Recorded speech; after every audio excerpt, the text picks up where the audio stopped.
जो भारत माँ की सेवा करने के लिए आम आदमी पार्टी से जुड़ा था, या वो आम आदमी पार्टी छोड़ चुका है या वो आम आदमी पार्टी छोड़ रहा है एक एक करके। आज तक वो रकम नहीं बनी, मैं साफ तौर पे कहना चाहता हूं, आज तक वो रकम नहीं बनी और वो शख्स पैदा नहीं हुआ जो राघव चड्ढा को आम आदमी पार्टी के साफ तौर पे। दोस्तों नमस्कार, मेरा नाम है विकी कुमार। दोस्तों ज्यादा दिन नहीं लगे, सिर्फ 15 दिन में ही ये साफ हो गया कि आम आदमी पार्टी के राघव चड्ढा का समोसा और चटनी वाला मुद्दा जनता के लिए नहीं बल्कि भारतीय जनता पार्टी को खुश करने के लिए था। लेकिन इतनी बड़ी टूट होगी इसका अंदाजा शायद किसी को नहीं था। सीधे शब्दों में कहे तो अरविंद केजरीवाल जिन पर भरोसा करके चल रहे थे वही अब मीर जाफर जैसे साबित हो रहे हैं। ऐसा मोड़ पहले कभी नहीं देखा गया है दोस्तों। साफ नजर आ रहा है कि बीजेपी किस तरह दबाव में है और नरेंद्र मोदी का असर अब धीरे धीरे कम होता जा रहा है। अगर आपको हमारी जानकारी और विश्लेषण भरोसेमंद लगता है तो चैनल को सब्सक्राइब करके हमारे साथ जुड़े रहें। दोस्तों हालात ऐसे बन गए हैं कि राघव चड्ढा और अशोक मित्तल जैसे नेताओं को भी मनाने, समझाने और अपने साथ लाने की कोशिश करनी पड़ रही है। आम आदमी पार्टी में आई ये टूट कहीं ना कहीं बीजेपी के भीतर चल रहे दबाव और बदलते समीकरणों की कहानी भी बयां करती है। आम आदमी पार्टी के राज्यसभा सांसद राघव चड्ढा, अशोक मित्तल और संदीप पाठक ने प्रेस कॉन्फ्रेंस कर पार्टी छोड़ने का ऐलान कर दिया है। बताया जा रहा है कि कुल 7 सांसद बीजेपी में शामिल होने जा रहे हैं। प्रेस कॉन्फ्रेंस के दौरान राघव चड्ढा ने दावा किया कि आम आदमी पार्टी के 2/3 सांसद अब बीजेपी का रुख कर रहे हैं। उन्होंने कहा कि पार्टी छोड़ने वाले सांसदों की संख्या 7 है। संदीप पाठक और अशोक मित्तल के अलावा हरभजन सिंह, स्वाति मालीवाल और राजेंद्र गुप्ता के नाम भी सामने आ रहे हैं। इसका मतलब साफ है कि राज्यसभा में आम आदमी पार्टी की ताकत लगभग खत्म होती दिख रही है।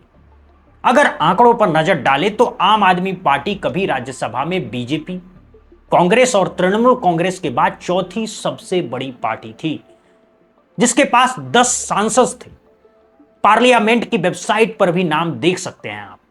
सबसे ऊपर राघव चड्ढा, फिर नारायण दास गुप्ता, उसके बाद राजेंद्र गुप्ता, स्वाति मालीवाल और फिर अशोक मित्तल। यानी एक ही क्रम में कई बड़े नाम जुड़े हुए हैं। लेकिन अब पूरा समीकरण तेजी से बदलता हुआ नजर आ रहा है और 6ठे नंबर पर संदीप पाठक का नाम आता है। इसके बाद 7वें नंबर पर विक्रमजीत सिंह और फिर 8वें नंबर पर क्रिकेटर हरभजन सिंह का नाम दर्ज है।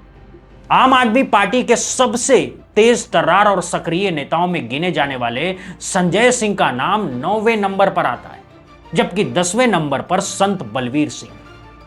अब अगर दल बदल कानून को देखें तो किसी पार्टी को तोड़ने के लिए 2/3 सांसदों की जरूरत होती है। इस हिसाब से आम आदमी पार्टी में करीब 6 सांसदों की जरूरत थी, लेकिन यहां 7 सांसद जुटा लिए गए, यानी जरूरत से एक ज्यादा ही।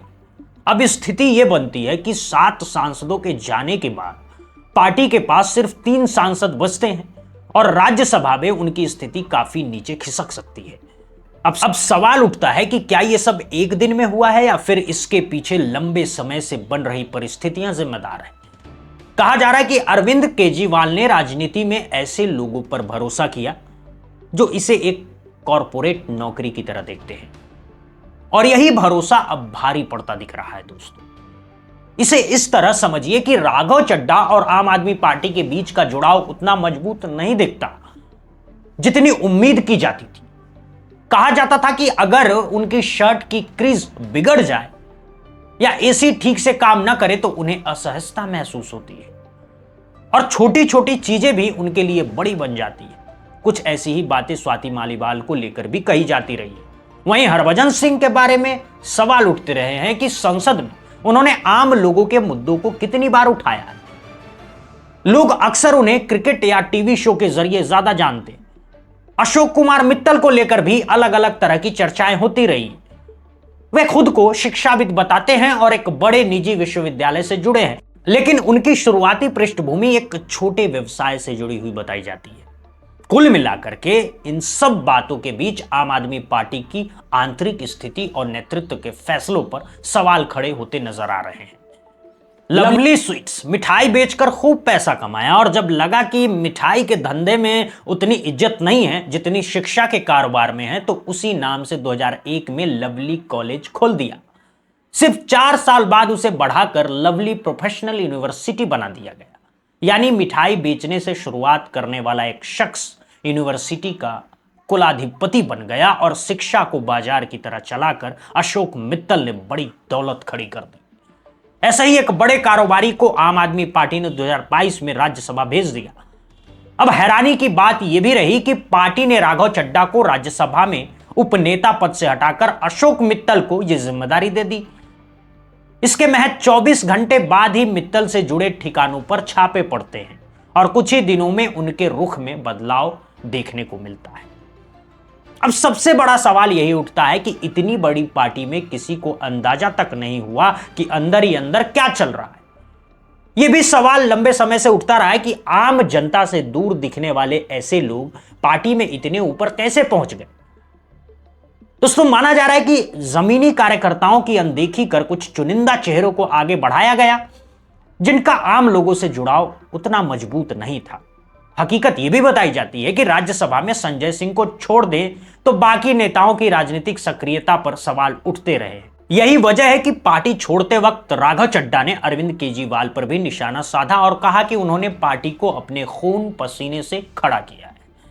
मैं ऐलान करता हूं कि मैं आम आदमी पार्टी से अलग हो रहा हूं।